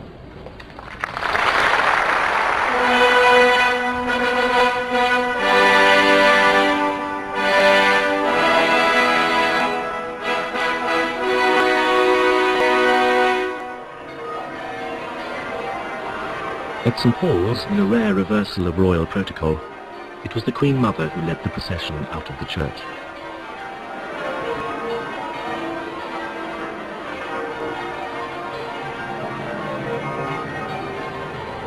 I think her family are enormously important to her, because she's got a great sense of the continuity of the monarchy, which is what she really thinks is important. Good morning, Your Majesty. Just in a line with the little ones in front. We've got a young man behind who can't see, actually. Can you tell us what forward? There's an old side of the royal family, but I don't think this generation, or even possibly hers, has... But there was some truth in it. They were brought up to think anyone not royal, or where royalty was not thrust upon them through marriage, as being a commoner, period. And that had the rather good effects of dukes and dustmen being treated more or less in the same way, because nobody was in the same circle. It wasn't so much a circle of grandeur, it was a certain sort of mystical circle and a circle of incarceration, in a way.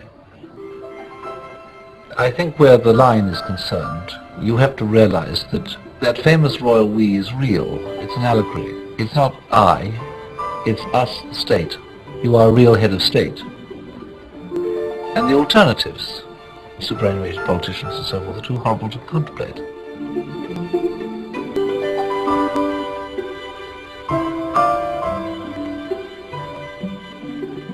I remember one night after dinner, it was a lovely hot summer's night, and we all walked down the hill to St. George's. It was beautiful, still night with a lot of candlelight and wonderful atmosphere. Some of us went up into the organ loft, and Princess Margaret was there, the Queen was there, we were all there, and listened to the organist playing. It was lovely, this sort of empty chapel with this lovely music. And we all wandered around looking at various things. And I remember walking past the vault where the king is, and so we got a sort of railing grid outside it, and we stopped, and Queen Elizabeth said, "This is where the king is," and so with a little sort of lovely twinkle said, and I suppose I should be there too, and walked on, and the Queen turned round to me and said, "Lovely, can we see still a bit?" To say that, very touching, really. I think she felt sort of rather funny way, sort of almost looking forward to it, being with him again.